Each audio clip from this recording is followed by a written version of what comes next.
Are you feeling naked and exposed? Well, buckle up, because this is the court gallery.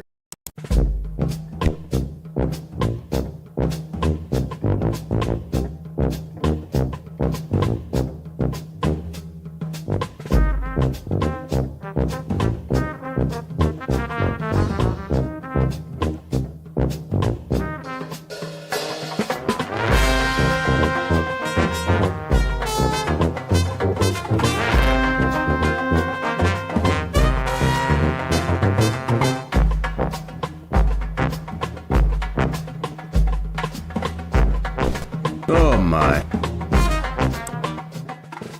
I just want to reassure everyone, if you're tuning in thinking that this is anything like Naked and Afraid, it's not. This is much more like the Emperor's New Clothes. You know how the Emperor paraded through the streets in his new clothes, which were nothing at all? It's more like that. It has to do with a little bit of a Middleton quote. We'll hear more about that in just a few minutes. We're going to start things off with Judge McNally, who had a interesting set of cases. Going to start off with Mr. Bogus, and we're going to move right on through a little bit of his docket. We're going to spend about 30 minutes with Judge McNally. Then we're going to move on to Judge Middleton, who had a small claims matter that I can just tell you was great. It's small claims in Centerville. It's everything you could hope for. And then we're moving on to Thurston County. And of course, it's Monday, and that means Thurston County civil protection orders. And ladies and gentlemen, we got a good one. We're not ending with Judge Gautier, but we do have a very good Judge Gautier case.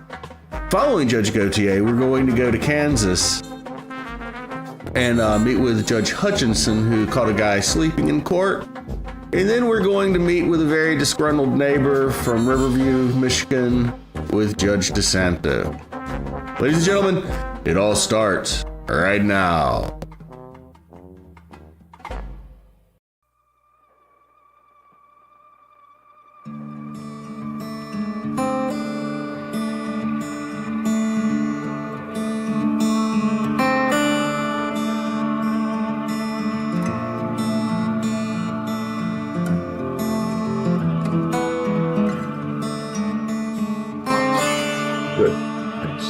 Granite Valley versus Ronald L. and Bodges, 260001. John Capitan, P61901, during a plaintiff, Granite Valley.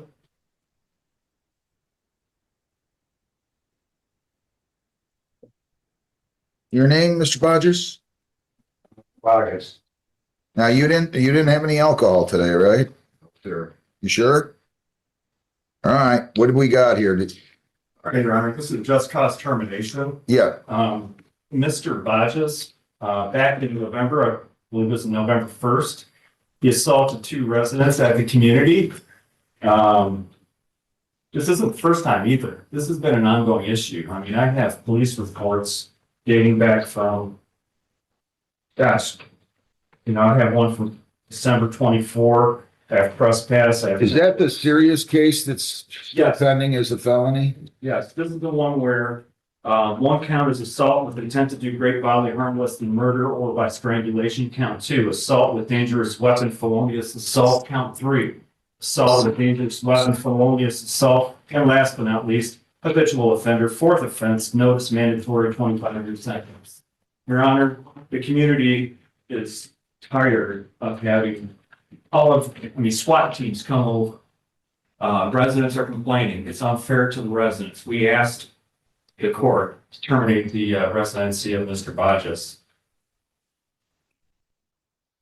Mr. Bodges? Yeah. Do you have anything to say? Well, he just said I saw two people I know. Remember, there's only one person there. He tried to assault me in my own home. He got his ass whooped. Hang on, don't talk like that.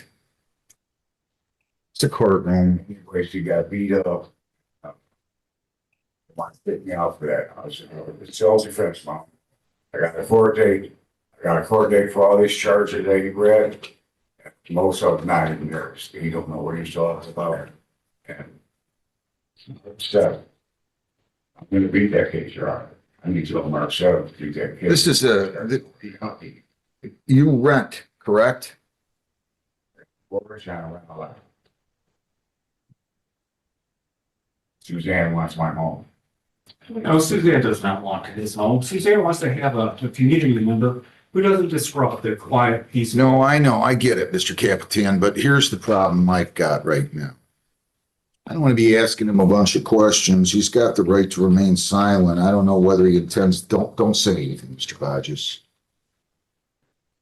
I don't know whether he intends to say anything or not, or testify or not. Is that March 7th trial or is that March 7th pre-trial? Might be pre-trial or trial. For sure. We're upset on the time. I think the guy's got to show up there. Right there. This isn't even about Mr. Mr. Bodge. I'm sorry, I'm speaking. Hang on. This isn't even about Mr. I'm speaking, sir. Mr. Bodges, settle down. This isn't- Before you go anywhere, Jennifer Wiseman, would you do me a Yes, Your favor, Honor. please? Or Uh-huh. Jennifer McLose, would you call Amy and ask her to check and see what that case is scheduled for, please? Judge, I'm pulling up Third Circuit's website right now and looking to Okay, see if I you got can. it. Good. All right, go ahead, Counsel. Well, I was going to say, Your Honor, whether or not Mr. Bias gets convicted of this or not, what we have here is a disruption in the community. This has been ongoing. This isn't even it's not even the first time. Obviously, I've told Your Honor I have about 7-8 reports here throughout the years since 2022. This is an ongoing issue. It's not even about him being convicted. It's about having the disruptions, having the police presence in the community. I mean, he just admitted that he was in a fist fight right at his house. So I think that that's enough to provide for cause for termination. I mean, and I'll take judicial notice of. What if he's acquitted of it? Well, if he's acquitted, it doesn't matter. Wait a minute. This is a civil case. I mean, if you take a look at it, you have. You're alleging that he physically assaulted another resident of the community with a baseball bat. That's what your allegation says. My allegation is that he was arrested in November. Well, that's what I'm reading off of your notice to quit here. Yes. Yeah, that he assaulted another resident. That's correct, with a baseball bat. Whether or not it was self-defense or not, what we have here is Mr. Bogus telling the court, hey, I was in a fist fight. He admitted it. He spoke. I did. So I think what we have before the court is we have November 3rd. The law is not an ass, you know? If this was truly self-defense, I'm not saying it was. I'm not saying it wasn't. I'm in a pickle because I'm not going to be asking him questions today. That's not fair. That's not appropriate for a judge to be asking a defendant questions regarding a criminal case that he has pending because he has the right to remain silent. It's not appropriate. It's not something I'm going to do. In fact, I don't know how I'm going to, and listen, Mr. Bodges is not high on my totem pole here. I mean, he shows up to court drunk. He was on there yelling F this, whatever, on Zoom here a couple weeks ago. So this is not about me thinking that Mr. Bodges should be in the church choir. That's not what I'm talking about. I still have a function, a responsibility, and I'm not going to breach that by throwing this guy out without a hearing. I'm not going to breach that by assuming that he is going to be convicted.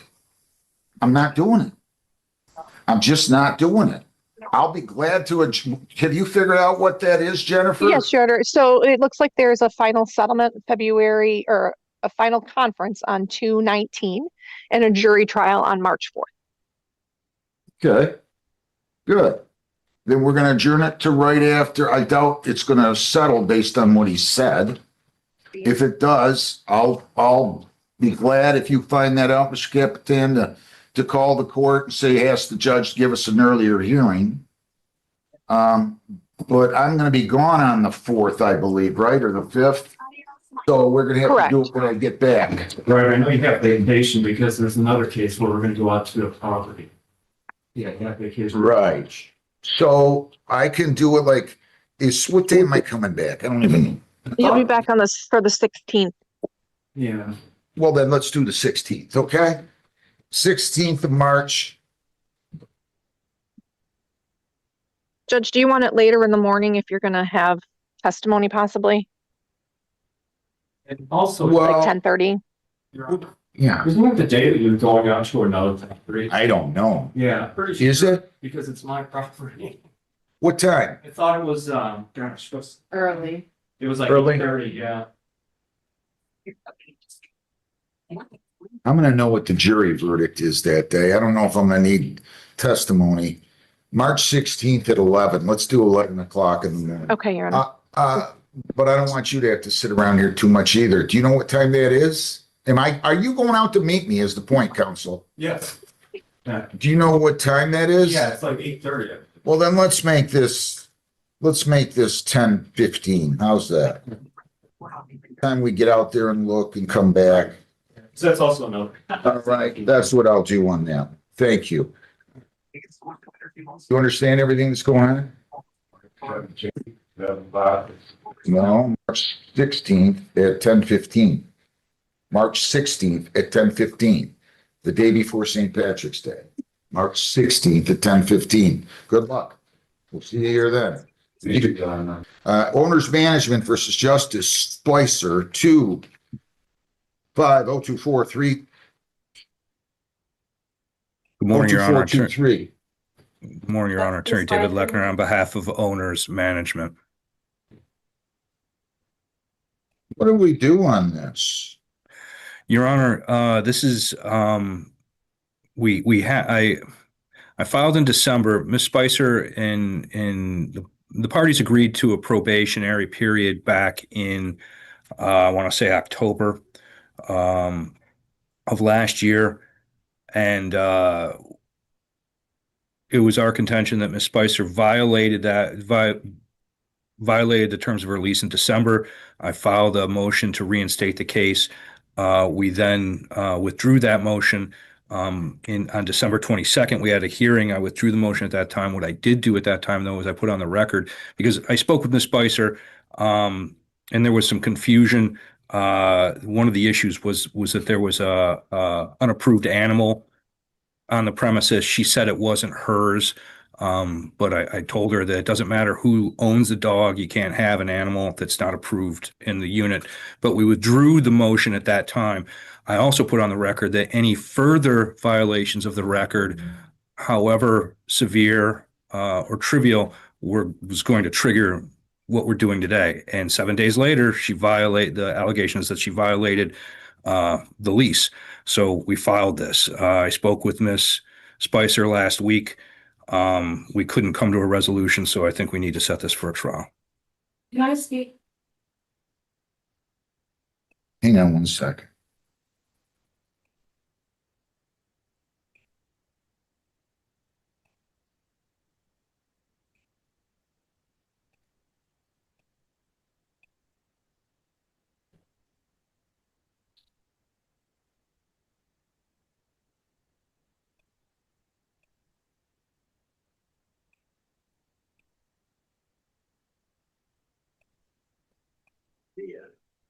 No.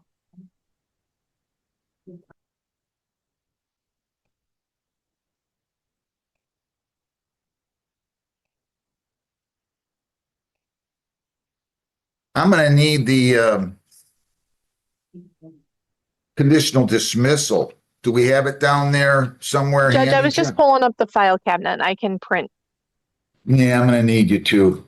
Okay, sorry. no problem. No, not a problem. Just give me a minute. Take your time. What is the allegation? What did she violate allegedly?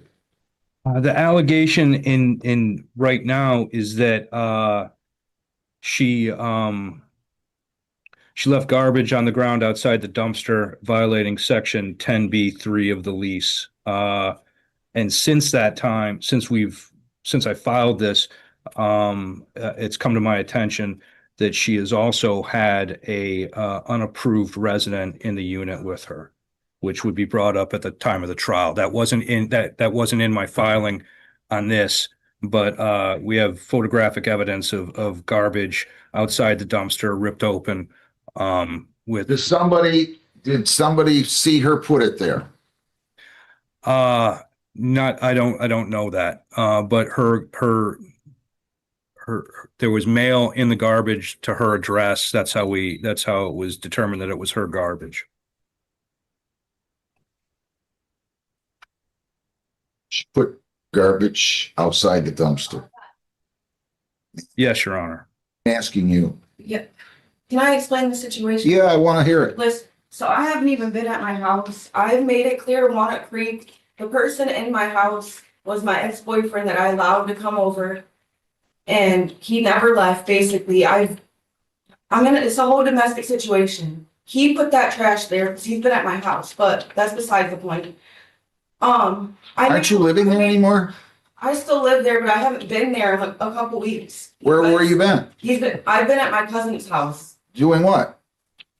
Literally, I was told not to go home by Flat Rock Police because my ex-boyfriend, he's making threats to me, saying that he's gonna kill me, he's gonna do this, he's gonna hurt my son, do all this. I have police reports that I turned into Crystal. I've been begging her for over a month to move my apartment, scared for my life, not even going back to my own house. And instead of moving my... Who is this guy? My safety, Slow down. they want Slow to down. just kick me Slow out down. paperwork. Why are you talking over me? When I tell you to slow down. I'm really upset. Who is, Picking up. ma'am? Who is this character? His name's Richard Richard what? Hollyburn, and he has a court case here in a few days for breaking my cousin's ribs. And I've been telling him. Slow down. Slow down. Ma'am, I'm gonna cut you off here if you don't, you're not gonna interrupt me now. I'm gonna help you, but you gotta listen and you can't interrupt me, okay? All right?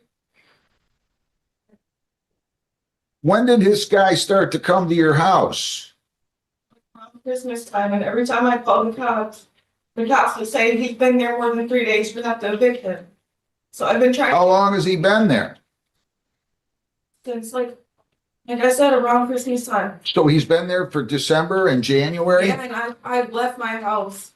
And I've came, like, every time, I haven't even been in my house like that. Every time I've come back, I had to bring the police there to escort me in to get stuff. Every single time that I call the cops, Oh, okay. you have to evict him. You can't make him leave. He's been there a couple days. Hello. And when I tell Crystal, I've been telling Crystal about the situation. The lady at the office, she's not any help. Any help at all. They just want to kick me out instead of helping. He's at my house now. Wait a minute, slow down. He's not there now? No, he's finally out of my house. Finally out of my house, but I still haven't been there because Walnut Creek just a few days ago, they came to my house with an electrician and he left the door unlocked.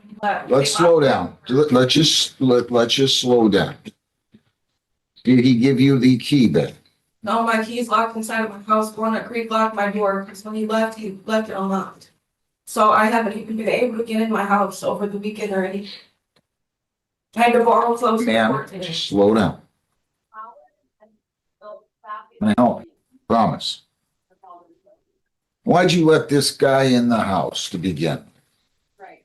I didn't even know him like that. I can't hear you. I didn't know that, and you start, talking and How long have you known this guy? not even very long. I met I don't know what that means, not even very long. Some him people, like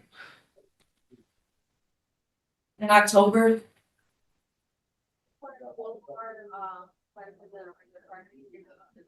and did you invite him to live in your house? No. Has he vacated the property? Does he have any of his clothes there, to your knowledge? I don't know. Well, as far as I'm concerned, he's vacated, and I don't see any reason why she can't go back. If he left the property, he's got nothing there. How long's he been gone? He just left 5 days ago. Even reach out to the school and ask them, you know. Mr. Lechner, this seems a bit trivial to me, okay? Your Honor, Talk about- I don't, sorry. Bunch of police reports and everything. I mean, I'm sorry, but, trying to Your evict Honor- somebody because they left some rubbish outside the dumpster seems like about as trivial as anything. Now, I don't know what's going on there, but I believe this young lady. She looks like she's frightened to death. You got to be careful who you're inviting to stay with you. Your Honor, if I may, I agree that it is trivial, and if it was just this, if it was just a garbage situation, we wouldn't be here. But the original situation that we were going to trial on in October was because Miss Spicer damaged someone else's property, a car, and then chased after I believe, damaged a car. Hanging out with the wrong people. And Your Okay. Honor, just furthermore, I'm looking at a police report and I realize it's not evidence. But this police report is dated from December 23rd of last year, a day after we were last in front of you. And according to the police officer, it said, according to this report, it says, upon arrival, Officer McCardle spoke with Justice Marie Spicer. Spicer stated Richard Antonio Halliburton was living with her for 2 months. So according to her statement to the police over 6 weeks ago, Mr. Halliburton had been living there for 2 months already, and he was Is that true, ma'am? That is true that I told the cop that, but I gave him a rough estimate because I was going through a bunch of Slow stuff. down. You said you met the guy in October. When did he move in with you? Around Christmas is when he came to my house. Just showed up at the door one day? Then he got out and he stayed 2 days and then he started acting weird. We got into it. and- You gotta be careful who you're hanging out with. I didn't know that you guys were I messed up. Well, why would you invite somebody to live with you if you don't know I the didn't dude? invite him to live with me. I did not invite him to live with me. I promise you that. He would not leave. He's psycho. If you'd seen all the police reports, you would understand what I was dealing with. Like, not even like. Your Honor, I have a voluntary statement written by Miss Spicer in her own handwriting dated 12/23/25 that says, me and my boyfriend were arguing and he threatened to put hands on me, so I ran out of my apartment with my son, and then he launched a water at me and hit my son in the leg. Below that says, I do not wish to press charges, I just want to be left alone.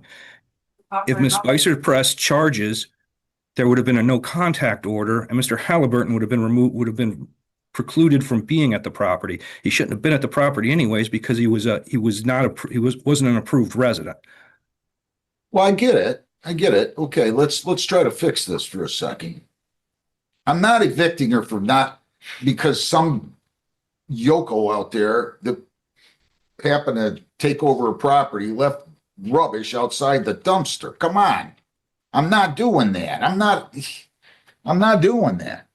Let's figure out how we're getting this young lady back into the unit. So let me do this. Where's the manager of Owner's Management? I can have him zoom. No, Your Honor. I expected that we wouldn't reach a resolution today and we would set this for a hearing. Have him zoom in. Let me go Yes, on and sir. take Ms. Collins.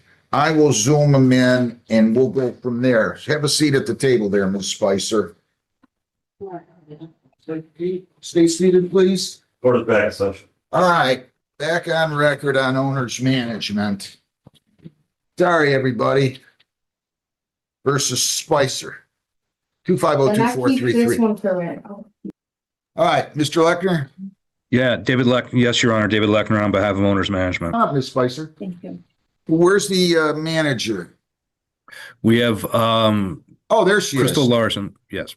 All right, ma'am, your name? Crystal Larson. Your name? Justice Spicer. I want to make sure she gets entry into the property again. The guy has vacated the property, she tells me. He has no clothes. He left the place. He doesn't have a key, right? He doesn't have a key. So can we just, to begin with, change the locks and get her back into the property. Your Honor,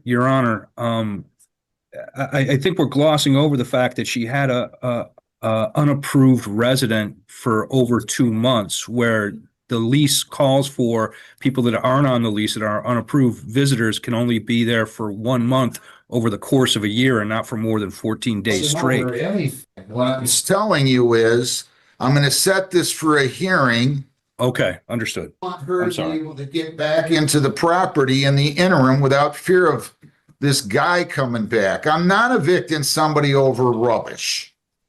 I'm telling you, let's not be silly. He's not there anymore. I don't mind telling you, you're probably going to lose that. But young lady, listen to me. I'll give you your hearing, Mr. Lechner. You can't fail to comply with the rules. No, I don't think you do. That you have rules. If you want to make your own rules, buy a house out in a farm where nobody's 17 miles from you. You can yell and scream, play music as loud as you want, and do whatever else you want. You can bring in 13 people to live with you if you want. You can bring dogs and cats and goats for all I care.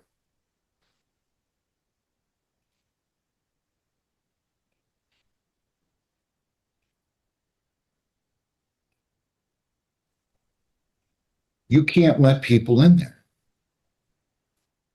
You can't let people in there.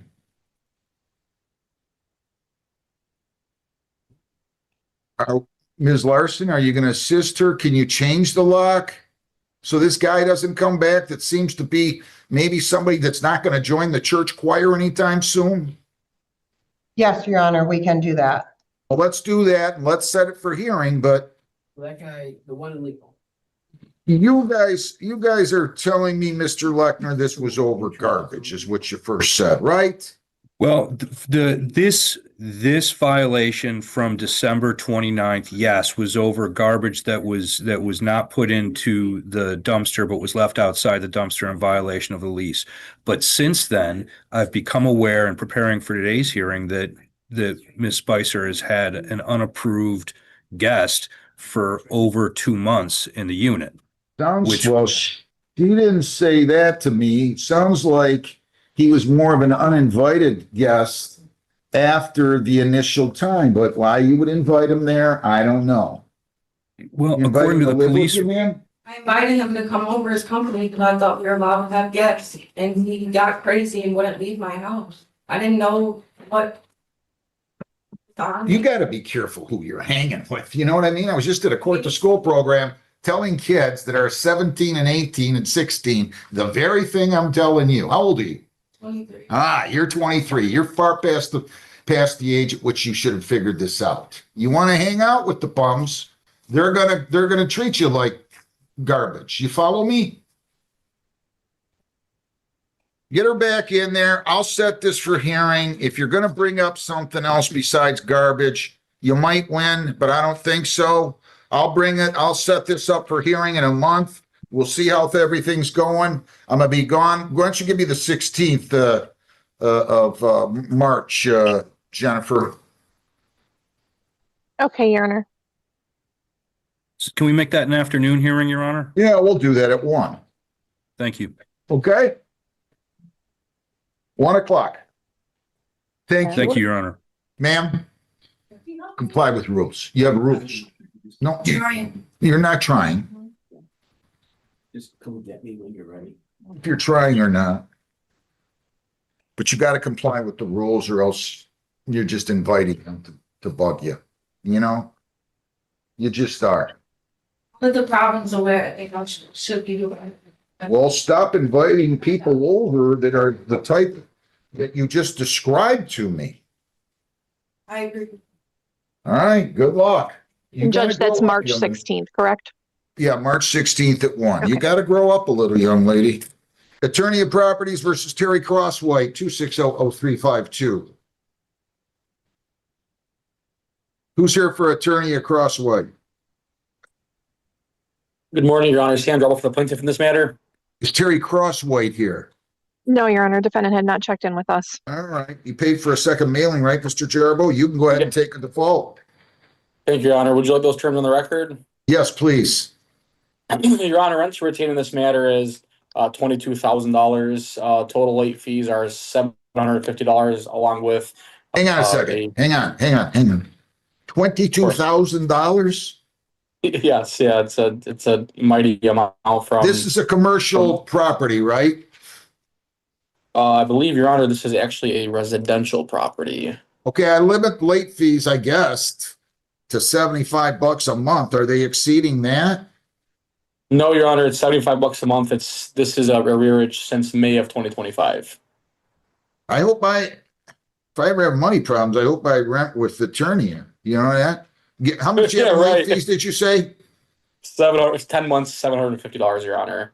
What, and you have costs of what? Court costs, Your Honor, of $178.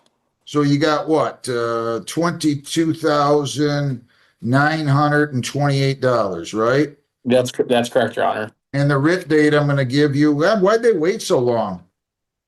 Your Honor, I don't know. I'm not sure. I guess he was trying to work it out with his client, with his tenant, but that's the same question I asked him. Default judgment writ date will be February the 19th. If you can submit that like in the next hour, that would be really helpful to me, okay? Yeah, will do, Your Honor. Thank you. Best of luck.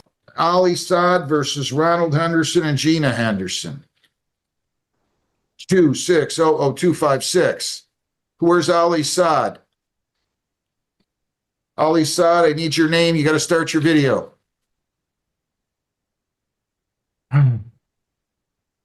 There you go. Your name? You have to unmute. Ali Saad. Mr. Henderson, your name. Ronald Ray Henderson, Your Honor. Mrs. Henderson, your name. Gina Henderson, Your Honor. All right, I adjourn this for you. What is you want to give me a breakdown, Mr. Saad, as to how much is owed? It's termination, no lease. Oh, it's just for termination. Termination, no lease. Why shouldn't you have to leave? I'm sorry? I'm asking the Hendersons why they shouldn't have to leave. How you doing, Your Honor? We applied for help to move, Your Honor, and we did file that information. I was hurt during the last 2 months, Your Honor, and so we really didn't get any mail or anything. The only way I found out we had court on February the 2nd, I called in on that morning and found out we had a court date, and that's why Mrs. Henderson wasn't present that day. We haven't been served any paperwork, anything, Your Honor. You got a notice to quit here, and he filed a complaint. I don't know what to tell you. You don't have a defense, it doesn't sound like. Well, we do, Your Honor. Go ahead. Well, Yes, Your Honor. So for some reason, we haven't been receiving, I go to our mailbox, our mail has been gone, taken out of it. I've filed a report with the post office. Our packages that were delivered for Christmas have been stolen. We haven't been getting paperwork from the state of Michigan. I did find a couple things on Mr. Ali's front porch. it's not going to work with me, folks. He's posted it. He filed a complaint. You've known about it. It's the month-to-month lease. Posted it where, sir? We never received it. Writ date will be February the 19th. I'm sorry? You have to be out by the 19th of February. 19th of February. Mr. Saad, I need your judgment today, okay? Thank you. Good luck. Can we please speak with legal aid? No, there's nothing to speak with. I gave you that chance last time.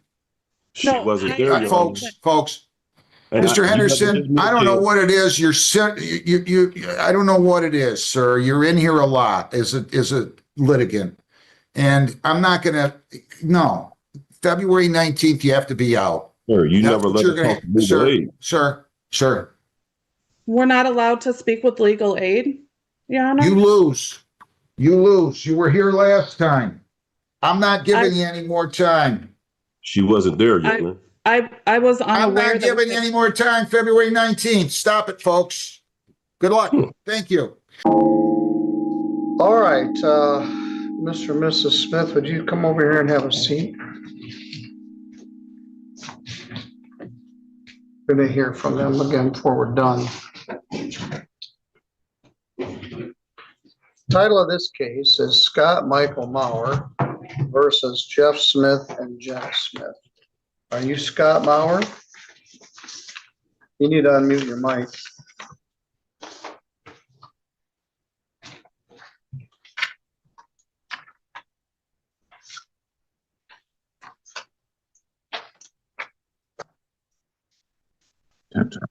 Okay, there we go. Sorry, Your Honor. Yes, And you're got Jeff Michael. Smith? Yes. And you're Jenna Smith? Gina Smith. Shana, all right. First of all, I know everybody here, and you know I know everybody here. Mr. and Mrs. Smith are my neighbors. They live around the corner. Mr. Mauer I've known since he was born. I know both of his parents. I know him. He may have even done some work for me at one time. I can't remember. But anyway, I know everybody involved here. And I don't feel I need to recuse myself. That means remove myself. But if either party wants me to be recused and have another judge appointed to hear this, I could ask Judge Pattison to hear it. Mr. Mauer, do you have any objection to me hearing this matter? No, Your Honor. Mr. and Mrs. Smith? No, Your Honor. All right, I see them more than I see you because I go past their house a lot, but I see you around. And so as I said, I'm willing to do it. That's part of what my job is. But let's talk about this. Excuse me.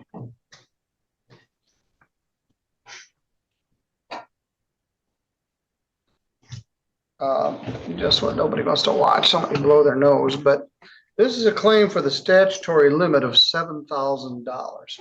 We're in small claims court. You had ability to see a little bit of it. It's pretty informal.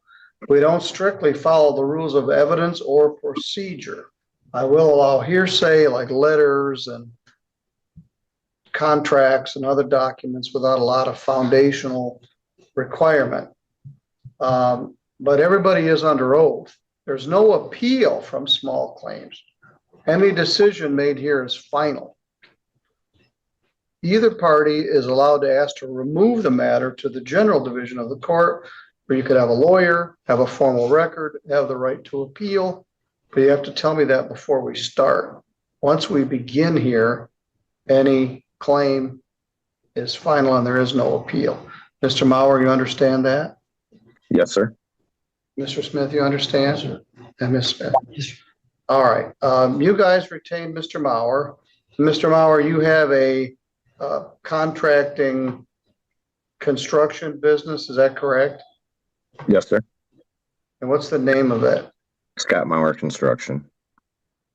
All right, and the Smiths hired you to do some work to their home on Thompson Lane?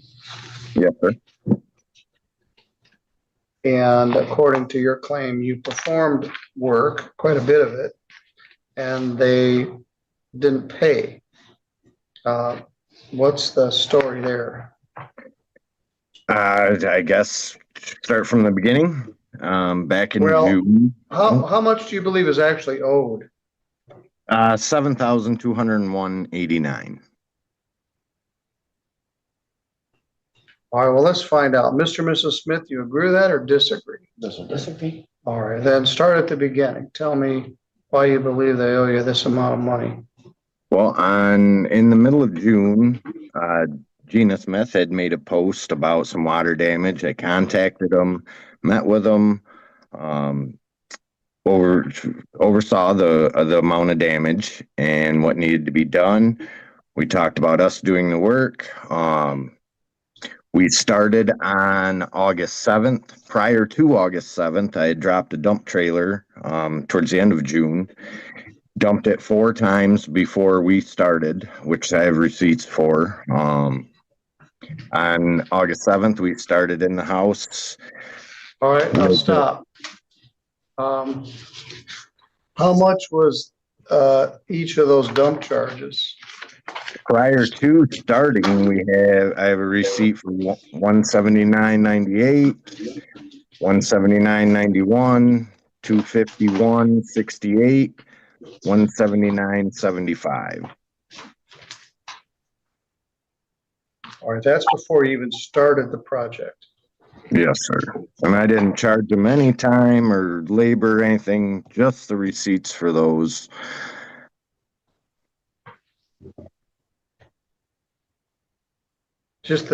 What were you dumping? The debris from some of their tear out that they did, along with many household items. Right down to the couch. I mean, the house was pretty well completely gutted as far as furniture and things like that. Kitchen cabinets were in there. Numerous things. All right, all set? Things from the basement. Just a minute. Come on back in, Mr. Burr. Okay. I need to let her know real quick. No, I'll bring her in. You come up to have a seat right there. Close out the Zoom. All right, let's go back to this. We've cleared the decks of everything else, so we can pay attention to just this. Did you give them a quote? Just a verbal quote. We were working with their insurance company at the time. At the time of us originally talking, they was through their adjuster, and the insurance company had a quote of $24,660.61 to do the repairs needed. Throughout the course of speaking with their claims representative, after the adjuster was done, 4 different times, I believe, I have all the printouts of the changes in the claim. It went from in late June at 24. Well, just a minute. You didn't file any of that stuff. I don't have a contract. I don't have a quote. I don't have anything. Any receipts? I filed the receipts. There's the file that I have here that. Oh, wait a minute. What I filed. I have some notes of our time. All right, here's the invoice from 9/29/25. So we're proceeding from that.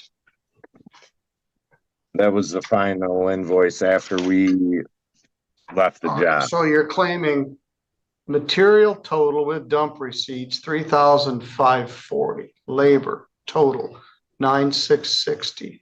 Down payment on 8/8 of $4,000.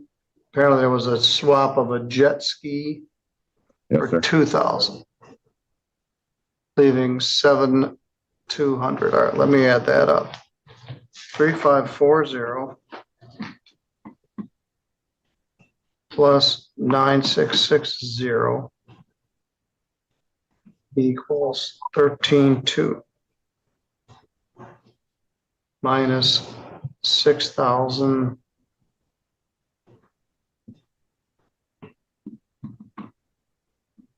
gives us 7,200 that you claim you owed. All right.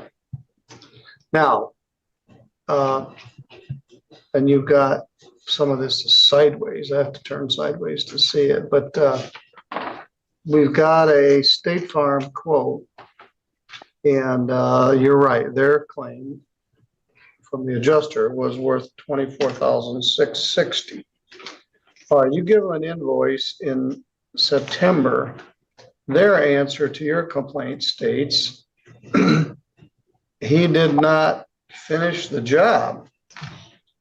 He stated we want a counterclaim for $4,915.34 because he stated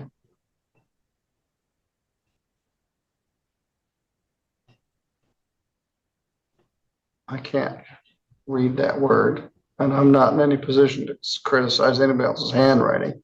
Room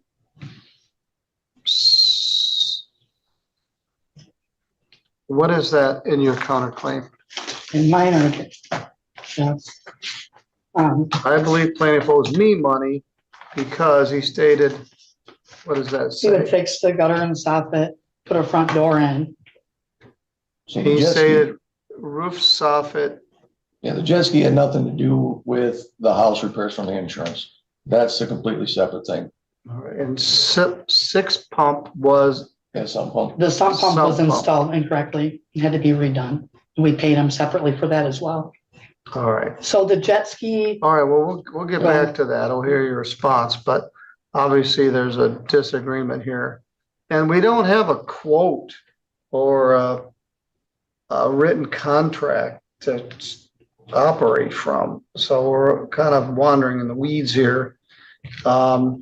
So you posted something on Facebook and said you had water damage. I had water damage and was looking for a contractor. What was the damage? The damage was our upstairs bathroom. The toilet leaked. We were at a wrestling event all day. It leaked down into the hallway, into our bedroom, down into the kitchen and into our basement. And so we came home to a nightmare, cleaned as much as we could, then decided that we were gonna make an insurance claim and called Serve Pro. All right, and then you put it out on the Fisher Lake site or somewhere else? Bookle Brothers was booked out, and we're friends with a couple other contractors, and they were booked. And so I put it on Facebook. And he responded to the Facebook. Correct. Okay. All right. So he agrees to do the work. All right. So we'll get your side in a minute. We're still trying to get clear on his side. All right. So Mr. Maurer, go ahead. Well, on August 7th, we started work on the house, completing the rest of the tear out that was left from drywall, some doors, miscellaneous flooring, subflooring, I should say, and proceeded to put the house back together. We're doing some repairs beyond even the scope of the insurance work, just to make it, complete. And on September 17th. All right, well, let me stop you. So you say you put the house back together. This isn't like a Lego set. You got new plumbing to do, you got new drywall, you got taping, seaming, flooring. What did you do? I do have a file of 101 pictures. I originally thought that we would be in a courtroom. I would be in a courtroom as well. Is there some way I can share this file of pictures with you that show the state of the house from the time we got there to look at the work to the day that we started work all the way to September 17th, the last day of work? All right, well, so in your we did twice. In your second complaint, you state work completed between 8/7 and 9/17, including miscellaneous tear out, minor electrical, plumbing, framing, drywall hanging, finishing, cleaning, painting, and soffit and fascia work. Included an invoice is a copy of all receipts and written breakdown of man hours, materials with dump fees. So you got material totals, which this all seems cheap for the amount of work you're describing. So the materials with the dump fees are $3,540, $3,540. Is that correct? Yes, sir. And what is that? It was for drywall, for the kitchen walls and ceiling, upstairs bathroom walls and ceiling, some framing materials for a door that we framed in between the upstairs master bathroom and their bedroom that they no longer wanted. So we framed it in, drywall both sides. Miscellaneous primer. We primed all the floors in the house due to stains, soiled areas from animals. Plumbing was the new toilet flange for the toilet upstairs that had been removed prior to us getting there. Did you tape and seam and sand this drywall or just put it up? Yep, and we primed and painted the lower level kitchen. Had primer on the bathroom upstairs, started the bedroom upstairs, after all the mud work.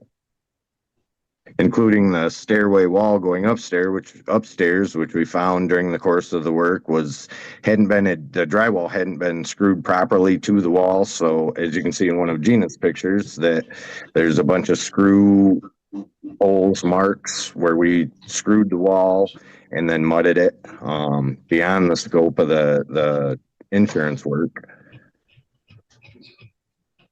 And then as far as electrical goes, we replaced a damaged, burned out receptacle in the kitchen with a GFI that would control the other receps in that line, and also found in the ceiling a live wire coming from a light fixture, a can light that was over the sink.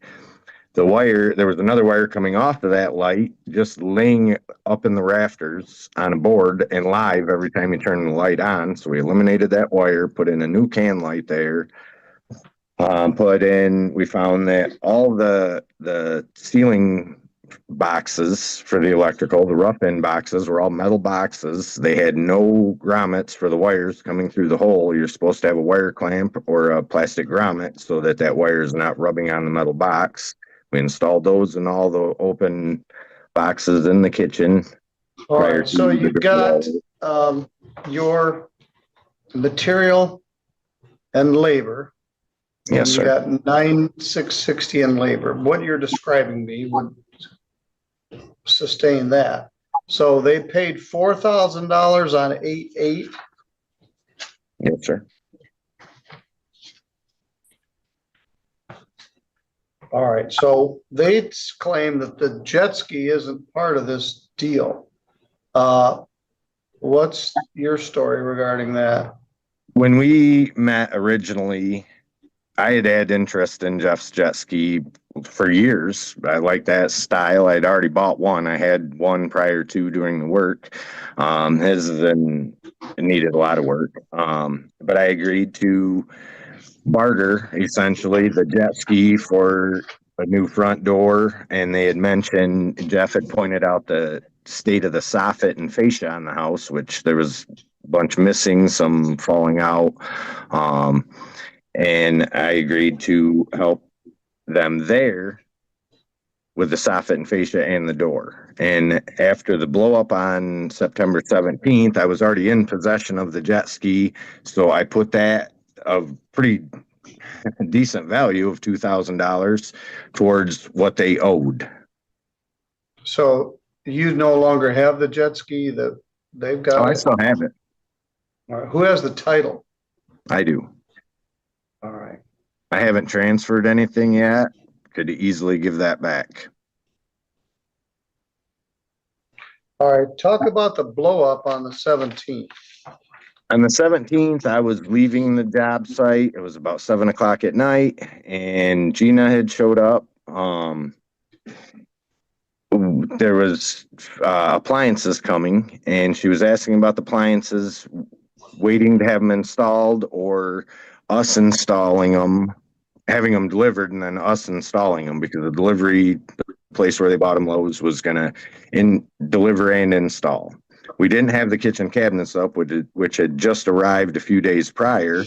So I told her that we would hook them up. I mean, it was a dishwasher, oven, fridge, microwave.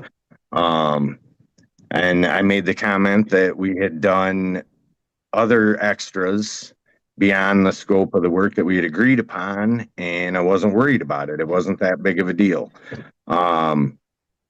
And I said, as long as I got my $17,000 at the end, which is what we had agreed upon. She said we agreed upon $14,000 and completely lost it and called me everything but a white man, a crook, a liar, a thief, at the top of her lungs in the front yard. And I told her I was leaving. I wasn't going to do this. And I proceeded to leave. And the next day, after talking with Jeff and going back to get all of our stuff out of there until we had something in writing, and talking to Jeff, I decided I couldn't go back. Too much had been said, and I couldn't give him 110% on that job at that point. I couldn't even go back to that job at that point. And then I was told if I came back on the property, it would be trespassing and so forth. Yeah, we don't say I was called anything but a white man. Oh, This is apologize. 1956. So I don't even know where that started, but I don't know. it's 2026. So I my apologize. apologies. All right, so this is news to me that you were gonna do the whole job for 17,000 was the quote. Yes, and some supplementals, which the insurance company had agreed to pay at the end, which would have amounted to 4,000 to 5,000 at the time. All right, was that written down anywhere? That was just my speaking with their claims representative at State Farm or auto owners. I don't even remember. You've been in business long enough. I can't even believe you would do this.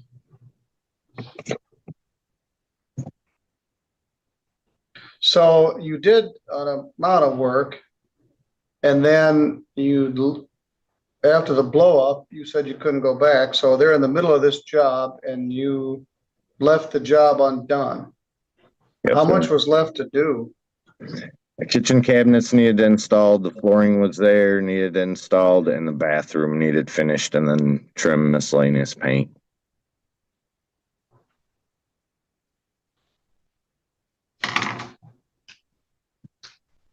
All right. Did you ever get any check from the insurance company? Myself, no. Yes. Everything went to Gina and Jeff. All right. So he did an amount of work, claims he didn't get paid.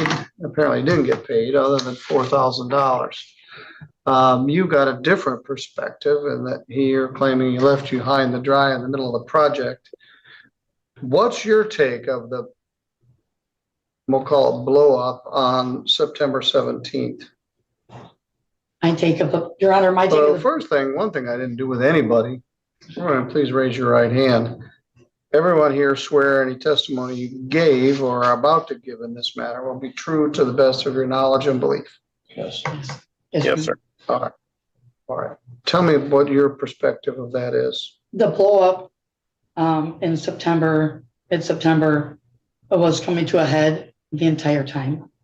I asked over, and I have it, and I printed off all the texts individually, where I asked about 16 different times in different ways for something in writing, whether it be an invoice, a contract, an estimate that he can provide that we can show our mortgage company and our insurance company so we know what we're paying, and so what we know what we're paying him and what his fees are. He never gave that to us. Now, this thing, it's dated 9/29 invoice. So was that the first document you got of what it was he claimed was owed? Yes. The first document we got was Your Honor, was the $4,000 down payment, which I was unhappy with because it said the rest of the fees will be agreed upon, da, da, da, da. So, and before that, I'd already asked him several times for a contract or an invoice of what I would be paying him. I also have in text that he told us that he would be conceding some of the labor cost or some of the cost to us for his labor. So $50 an hour, I wouldn't think would be conceding any of the costs. We never agreed upon any hourly rate, and I would never, ever do that. It was a job that I had through my insurance company. They created that estimate. All right, what did you think the job cost was? He said 17,000. He says you said 14,000. During one of the drives, or where we were dealing with the kitchen cabinets, he made a comment saying, as long as I got about 14 grand for the job, when it's all said and done, we should be good to go. We never agreed on any number. And I have that, or I've asked him down to the last day in September, where I said, I need something in writing to provide for my mortgage company. I also have a letter from Scott with JD Construction saying everything he did needed to be redone because it wasn't done properly. JD Construction is Jeff Drain And Scott Ertman. and Scott Artman, and they have a construction company that does stuff. They've done work for me. Let's go to that. I was looking for something else. I don't, you didn't submit that or? The letter, he just sent me the letter February 7th. But I did provide the estimate that they did when they took over. And it does state some of things on the estimate that needed to be redone, but he did provide an overall All letter. right, that is the JD Construction 9/20/25 estimate. Mm-hmm. You have that. Mm-hmm. But then there's a subsequent letter. He also provided for the counterclaim, the gutter and soffit costs.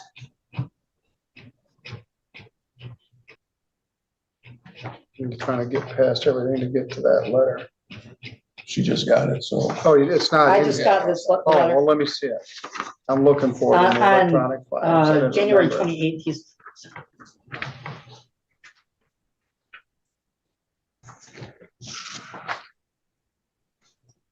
All right, go ahead.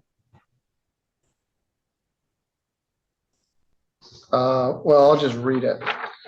Oh, I'm sorry. At the property of 1991 Thompson Lane, 3 Rivers, we had to install a header between the dining room and the living room because the drywall is even and could not be married together without noticing it. The drywall in the kitchen had to be skim coated because of uneven gouges. The walls were primed and had bad roller marks that had to be sanded down and reprimed. Flooring had to be sanded and floor leveler had to be installed because of uneven in spots. Drywall had to be doubled in the bathroom because the framing for the tub shower was wrong and the tub was set. The plumbing in the basement had to be taken apart and cleaned and re-glued because it was leaking. Signed, Scott Ertman, JD Construction.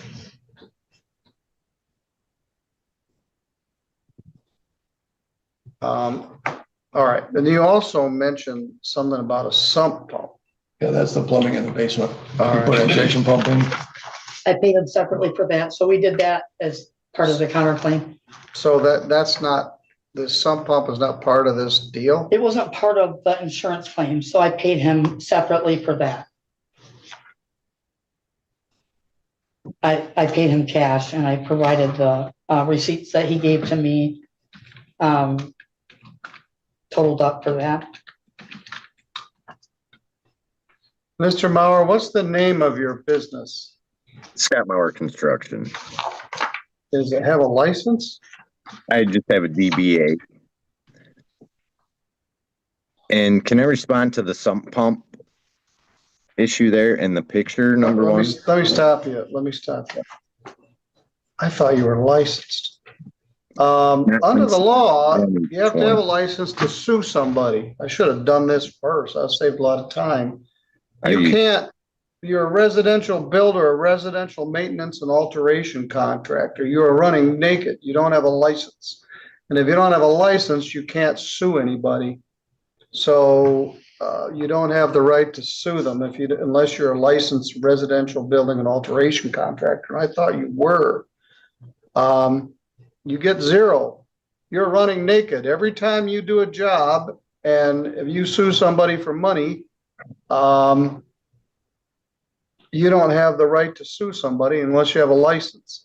You need a license to do all of these jobs. In fact, it's a misdemeanor to operate as a residential builder or residential maintenance and alteration contractor. You need to be licensed by the state of Michigan. We get lots of these. And you've been doing this for so long, I just assumed you had a license. Since 2020. Well, a DBA is not a license. No. From the state of Michigan. So you don't have the lawful right to sue them. I should have done that first. Yeah.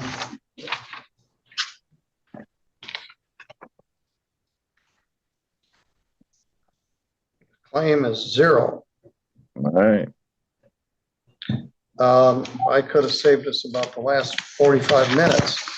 For this comes up periodically. It's not just this, but a number of things. You need a residential maintenance alteration contractor license to do things like swimming pools and patios and driveways, some roofing, siding.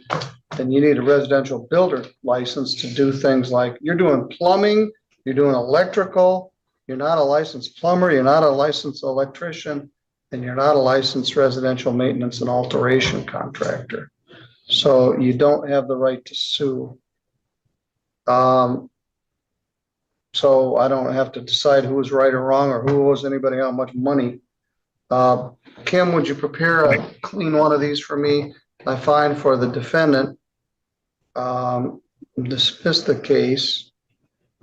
Your Honor, what about the counterclaim? Oh, good point. You don't have a right to defend a counterclaim. You're really running naked. Not only do you lose, you get a counterclaim judgment against you in the amount of $4,915.34. When this, and how again, am I in the hole here after I'm already in the hole 7,200? Yes, you are. That's what you get for doing this without a license. Not only do you not get paid because you don't have standing to sue them, you don't have standing to defend a counterclaim. So you need a license to do this. You can't even file a lawsuit, and they sued you and you don't have the right to defend it. So I don't even have to think about this. Yeah, this is seems unfair, but you're doing this without a license, which is a crime. Nothing we did required a building permit or anything of the such. It was essentially handyman work. Yes, it did. At least if not a full-blown building permit, a residential alteration and maintenance contractor license. Did you get permits for any of this? The insurance company took care of all that. And JD Construction, when they took over, they took care of everything. And Your Honor, he did take some of our siding off and some of our soffit off and left it like that. And it's been like that throughout the winter. So you made the comment that it seems unfair, but he did damage to our home. And then we had to redo. Well, it seems unfair to him. Yeah. But I guess that's in the eye of the beholder. Mm-hmm. You need a license to do this. Your opinion that you don't is, I disagree with it. In fact, you need a license to do everything you're doing as Scott Mauer Construction. A DBA is not a license from the state of Michigan to perform this type of work.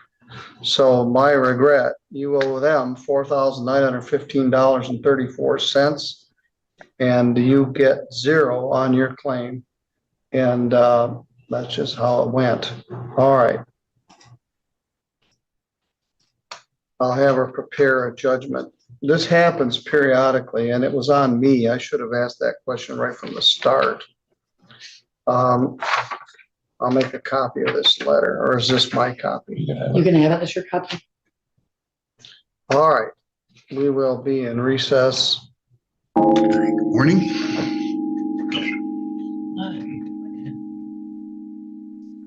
Do we have counsel here on the Stonecipher versus Hunt case?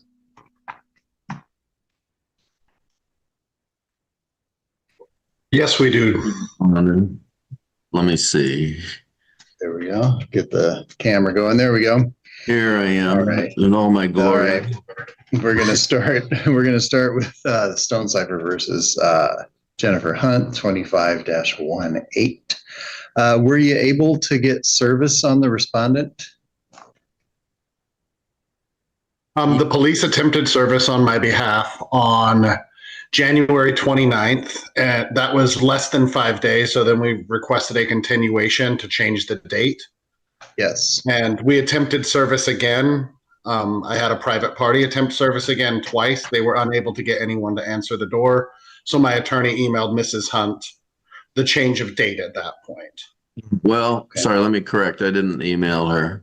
But so Your Honor, the first service was the entire packet, but it had a notice of hearing that was a little too early. So I contacted the clerk, and the clerk contacted the court, and they issued a change of, the date.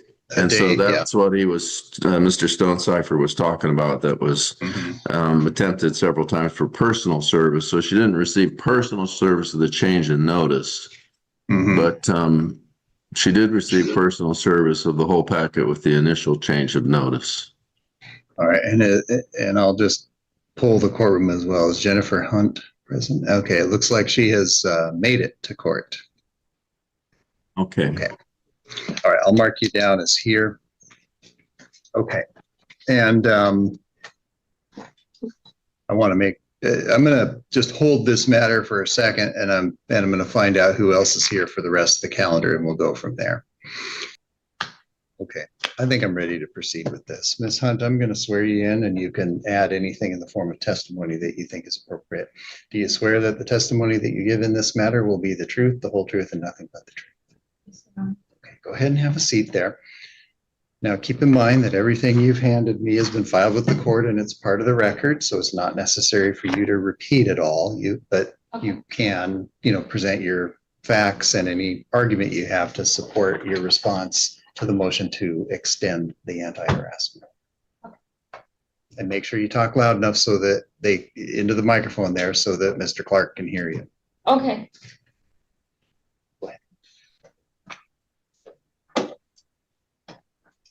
All right. It's with a mother's grieving heart that I respectfully submit my request to the courts today that the basis of this order be dismissed due to a substantial change in circumstances and the fact that the reasons and motives underlying in the original protection order are no longer applicable or relevant to the present case. By granting the request, relief for our family would be given for our healing and recovery. The substantial change in circumstances are outlined as below. My 7-year-old son's allegations of molestation with 3 people at the preschool between 2022 through 2023, and petitioner being one of the people involved.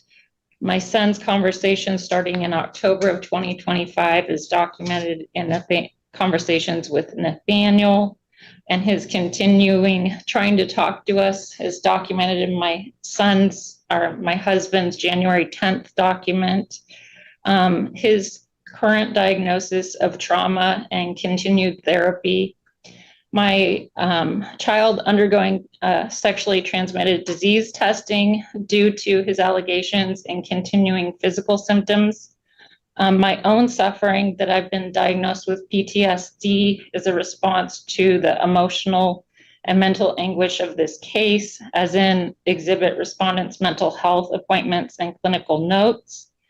An active and ongoing police investigation concerning the allegations stated by my son and petitioner. Our own safety concerns, because I'm part of the ACP, and me and petitioner's information is posted online as in exhibits URLs. The financial burden this has been on our family to keep up with all the aspects of the case, our counseling, medical appointments, and recovery. My own seeking out of advisors for child sexual abuse that have counseled us that our family was groomed. Due to these reasons, our family no longer feels safe with petitioner. Our son's acting out starting in 2023. Our son's recent and consistent statements concerning petitioner and attempts to talk with us, which we are in full compliance of the police to not talk with him about. Petitioner's probes of the past, when I filed a complaint with the district January 15th, and he filed the anti-harassment order January 22nd of 2025, terminating all probes. Petitioner stated fondness for my son in February of 3rd, 2025, which, but wanted me not in the picture, which caused my husband to file a no contact letter with the school district as in exhibit husband no contact letter. So from our perspective, these actions have prevented accountability for the concerns we raised and instead redirected the attention and scrutiny towards our family.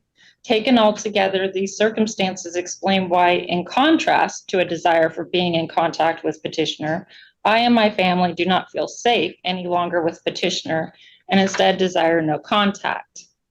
The original reasons and motives for contact were CCing on letters concerning my son's education planning, to have our family concerns addressed, which they were through the district, to show petitioner I was a kind, friendly person that he could have contact with, but I now no longer am seeking that and instead seeking therapy in order to heal and to move on. And I've accepted that petitioner did not want to reconcile and that petitioner is no longer a safe person for our family to do so.